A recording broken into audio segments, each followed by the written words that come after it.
अध्यात्म महत्व के चिंतन में संलग्न रहते थे। एक दिन राजा राजसभा में सुखपूर्वक बैठे हुए थे। इतने में ही देवऋषि नारद आकाश से उतरकर वहां पर आ पहुंचे। उन्हें आया देख राजा हाथ जोड़कर खड़े हो गए और विधि पूर्वक पूजन करके उन्हें आसन पर बैठाया। के बाद वे इस प्रकार बोले, मुनि श्रेष्ठ, आपकी कृपा से मेरी सर्वथा कुशल हूँ। आज आपके दर्शन से मेरी पूर्ण यज्ञ क्रियाएं सफल हो गई। देवऋषि अपने आवागमन का कारण बताकर मुझ पर कृपा करें। नारद जी ने कहा, नृपश्रेष्ठ सुनो, मेरी बात तुम्हें आश्चर्य में डालने वाली है। मैं ब्रह्मलोक से यमलोक में आया हूँ। वहाँ एक श्रेष्ठ आसन पर बैठाकर और यमराज ने मेरी भक्ति पूर्वक पूजा की। उस समय यमराज की सभा में मैंने अब तुम्हारे पति को भी देखा था।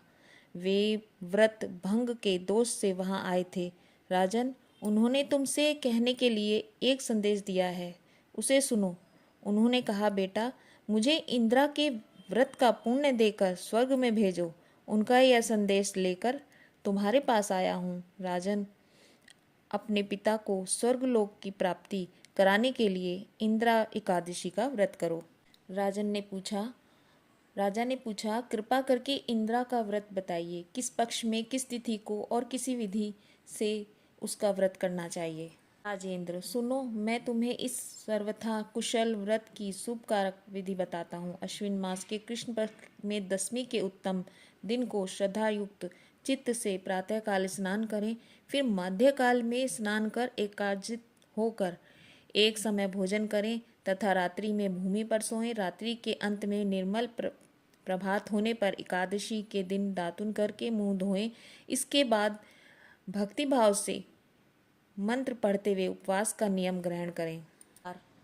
नियम करके मध्यकाल में पितरों की प्रसन्नता के लिए शालग्राम शिला के सम्मुख विधि पूर्वक श्रद्धा करें तथा दक्षिणा से ब्राह्मणों का सत्कार करके उन्हें भोजन कराएं। पितरों को दिए हुए अन्न में पिंड को सूंघ कर विद्वान पुरुष गाय को खिला दें। फिर धूप और गंध आदि से भगवान हविकेश का पूजन करके रात्रि में उनके समीप जागरण करें। तत्पश्चात सवेरा होने पर द्वादशी के दिन पुनः भक्तिपूर्ण श्री हरि की पूजा करें। उसके बाद ब्राह्मणों को भोजन करा